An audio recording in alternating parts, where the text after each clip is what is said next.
इतना warm welcome. मैं तो आई स्वेयर, मैं तो अल्लाह की कसम इतना मतलब ब्लश करने लगती हूँ और इतनी खुश हो जाती हूँ कि मेरे चेहरे मेरे से चमकने लगते हैं कि भाई मेरे भारत के प्रधानमंत्री जब मुस्लिम मुल्कों में जाते हैं तो उन्हें सर मत्थे बिठाया जाता है, उन्हें पलकों पे बिठाया जाता है। आप हमारे फंड्स कहाँ? हमारा पाकिस्तान है, आपका नहीं है, आपका कश्मीर है। हमारा कश्मीर है। मतलब आप पाकिस्तान के को मतलब वो जैसे वो कहते हैं कि वो जम्मू एंड कश्मीर वाले कहते हैं हम इंडियंस हैं, तो आप पाकिस्तानी नहीं है। हम कश्मीरी, हम पाकिस्तानी नहीं। ये देख ले दोस्तों, ये लाइव सबूत है, कश्मीरी अपनी कश्मीरियत को रिस्क में नहीं डाल रहा। लोग जब अपने अपने चेयर से उठ करके खड़े हो जाते हैं और शेख और प्रिंस और शहजादे जब अपने अपने चेयर को छोड़ देते हैं हमारे भारत के प्रधानमंत्री के लिए, वो लम्हा, वो वक्त, वो सिनेरियो भारत के उन सदस्यों के लिए जो भारत को अपनी माता मानता है, उनके लिए बहुत बड़ी बात होती है, उनके लिए बहुत फक्र और प्राउड वाली बात होती है कि मेरे भारत के प्रधानमंत्री की इतनी इज्जत हो रही है। मोदी है, मोदी अब अपना इकोनॉमी स्ट्रॉन्ग कर रहा है, वो आगे लेवल का सोचते हैं, वो ट्रेड करता है अपने हमसाया मुल्कों से, वो अपना इकोनॉमी और स्ट्रॉन्ग करना चाह रहा है। हमारे क्या है, हमारे जो छोटी सी बात होती है इंडिया हमारा दुश्मन है, ये हो गया वो हो गया। इंडिया वो देखो चांद पर उन्होंने वो जो अभी मिसाइल बनाया था चंद्रयान बना के वो तीसरी मरतबा उनका पता नहीं या दूसरी मरतबा उसका यही उनका क्लियर हो गया, उन्होंने चांद पर जाके कदम रख लिया। और हमारे पाकिस्तान वही कि वही इंडिया हमारा दुश्मन है, इंडिया हमारा ये, इंडिया कोई हमारा दुश्मन नहीं है। बनना चाहते हैं वो PhD कर रहे हैं, कुछ डॉक्टर हैं, कुछ क्या है, कुछ मैं यहाँ पे वेटरी कर रहा हूँ यार। मुझे क्या दिया हुआ, मेरा इस टाइम BSc इलेक्ट्रिकल इंजीनियर हूँ मैं। Oh my God, oh my God. Yes, जब कश्मीर खुद ही नहीं चाहता कि हम लोग पाकिस्तान से नहीं मिलना चाहते, जब उनको वहाँ पे आटा सस्ता मिल रहा है, बिजली सस्ती मिल रही है, हर चीज़ सस्ती मिल रही है, तो वो यहाँ पे आके क्या करेंगे? जब हमारा मुल्क अपने बंदों को फैसिलिटेट नहीं कर सकता तो उनको क्या करेगा? आजाद कश्मीर से? जी मैं आज़ाद कश्मीर से। और आपके रिलेटिव जम्मू कश्मीर से हैं? जी जम्मू कश्मीर से। अच्छा, और वो डॉक्टर हैं, इंजीनियर बन रहे हैं? जी जी, वो हमारे साथ मतलब 1 साल 2-3 साल बाद हमें आते हैं, मिलते हैं। मतलब वो कहते हैं यार आप लोग क्या कर रहे हैं, आप कुछ भी नहीं हो। मतलब वो हमारी महंगाई देखते हैं ना, चावल इस तरह की चीज़ें, मतलब जो भी है वो जहाँ से खरीदते हैं, वो कहते हैं यार आप लोग बहुत पीछे हो। जय हिंद दोस्तों, वंदे मातरम। गंभीर आर्थिक संकट झेल रहे पाकिस्तान में प्रधानमंत्री नरेंद्र मोदी चर्चा में हैं। पाकिस्तानी अपने मुल्क में PM मोदी जैसा नेता चाहते हैं। प्रधानमंत्री मोदी को लेकर पाकिस्तानी मीडिया के रुख में अचानक यूटर्न आ गया है। उनकी तारीफ करते वह थक नहीं रहे हैं। वहां के चैनलों में भारत की आर्थिक और विदेश नीति शो में आ गई है। पाकिस्तान आज जिस कंगाली में आकर खड़ा हो गया है उसके लिए वे पाकिस्तानी हुकूमत को कसूरवार मानते हैं।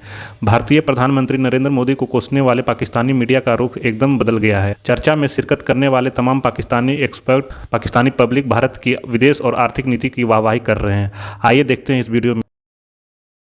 17,50,000 साल पुराना तो हिंदू धर्म ही है ना। तो देर आए दुरुस्त आए, लोगों को समझ में तो आ रहा है कि सबसे पुराना धर्म जो है, सबसे पुराना जो संस्कृत है, सिविलाइजेशन है, वो हिंदू धर्म ही है। और हिंदू धर्म की जो कल्चर है वो बहुत डिसिप्लिन्ड है, बहुत ज्यादा ह्यूमैनिटी है उसमें। और इस ह्यूमैनिटी को हर कोई ग्रैब और अडैप्ट करना चाहता है, हर कोई करना चाहता है। देखिए अपने अपने देश में कोई नहीं चाहता है कि गुस्ताख रसूल की सजा, सरतन से जुदा, ये सब कोई नहीं चाहता है। कोई नहीं चाहता है कि जिहाद के नाम पर किसी के देश में छोटी छोटी बच्चियों का बलात्कार हो। कोई नहीं चाहता है कि जिहाद के नाम पर किसी का गला रेत दिया जाए।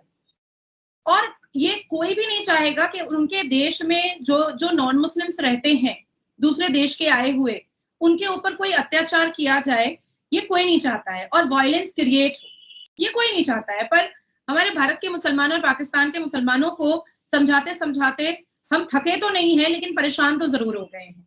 पर मुझे लगता है कि आज नहीं लेकिन कल नहीं लेकिन परसों भारत के मुसलमानों के हर वो हाथ जिसमें पत्थर है, जिसमें चापड़ है, और जिन जिन मर्दों के पैंट की चेन खुली है जिहाद के नाम पर बलात्कार करने के लिए, उन सबके हाथ में हथकड़ी तो धीरे धीरे जा ही रही है। और थोड़ा और हम लोगों को एनर्जेटिक होना पड़ेगा। ऐसे ऐसे जिहादी और टेररिज्म और ISI के स्लीपर सेल जो भारत में रह रहे हैं, उनको जेल की सलाखों के अंदर करना। जाहिर सी बात है कल देर रात दोहा में लैंड हुए हमारे भारत के प्रधानमंत्री श्री नरेंद्र दामोदर दास मोदी जी, जो पहले 10 साल पहले नहीं होती थी।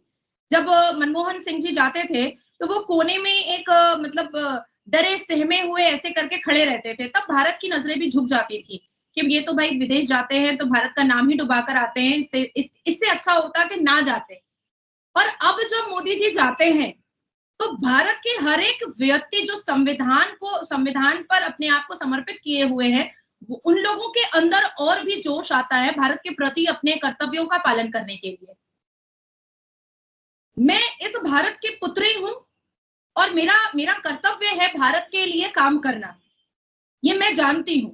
तो मेरे देश में रहने वाला हर एक मुसलमान जिस दिन इस बात को समझ जाएगा, उस दिन मुझे लगता है कि बहुत सारी जिम्मेदारियां पूरी हो जाएंगी। और यही चीज हम लोग समझा रहे हैं। जिस होटल में हमारे भारत के प्रधानमंत्री दोहा में ठहरे थे, कतर में, वहां पर बच्चे, बूढ़े, जवान सबने मोदी मोदी के तो जो नारे लगाए वो तो खत्म ही नहीं हो रहा था। साथ साथ दोहा कतर में की जमीन पर भारत माता की जय के नारे लग रहे थे। अब आप सोचें कि आप अरब चले जाइए तो भी भारत माता की जय के नारे लगते हैं, आप कतर चले जाइए तो भी भारत माता की जय के नारे लगते हैं, आप अबू धाबी चले जाइए तो भी भारत माता की जय के नारे लगते हैं, आप अफगानिस्तान चले जाइए तो भी भारत माता की जय के नारे लगते हैं, आप ईरान चले जाइए तो भी भारत माता की जय के नारे लगते हैं। तो कहीं ना कहीं जो एक करिश्मा है, जो एक ऑरा है, और मैं बार बार कहती हूँ कि भारत के प्रधानमंत्री जो हैं वो सिर्फ एक मनुष्य नहीं है, वो एक अवतार है। और अवतार का जो एक करिश्मा होता है, वो जिस दहलीज पर कदम रखता है वो अपने करिश्मे को स्प्रेड कर ही देता है, फैला ही देता है। और वो हमें हम सब अपनी अपनी नजरों से देख रहे हैं, हर हालत में देख रहे हैं। अब कुछ महीने पहले ही, शायद नवंबर या दिसंबर के महीने में ही, एक पाकिस्तान में एक यूट्यूबर ने मुझे इनवाइट किया था, फकर जमान, और उनके साथ एक हमजा बोल करके एक व्यक्ति बैठा था, हिजड़ा टाइप का, नामर्द टाइप का, नापुंसक टाइप का, जिसको मैं हिजड़ा ही बोलूंगी। वो बड़ी लंतरानी फेंक रहा था। अब देखिए मोदी जी के तो रिश्ते खराब हो गए कतर से भी, अभी देखिए 8 नेवी को तो वो लोग फांसी पे चढ़ा देगा। भैया मोदी जी वो हैं जिन भारतवासियों के गले में किसी विदेश में या किसी मुस्लिम कंट्री में अगर फांसी लटक भी रहा होगा ना, तो वो रस्सी को तोड़ करके फोड़ करके अपने भारतवासी को अपने देश वापस लेकर आएंगे। और ये तब मैंने कहा था। और अब देख लो कि हमारे 8 के 8 फॉर्मर नेवी ऑफिसर जो है वो बखैर आफियत पूरे अच्छे तरीके से भारत पहुंच चुके हैं।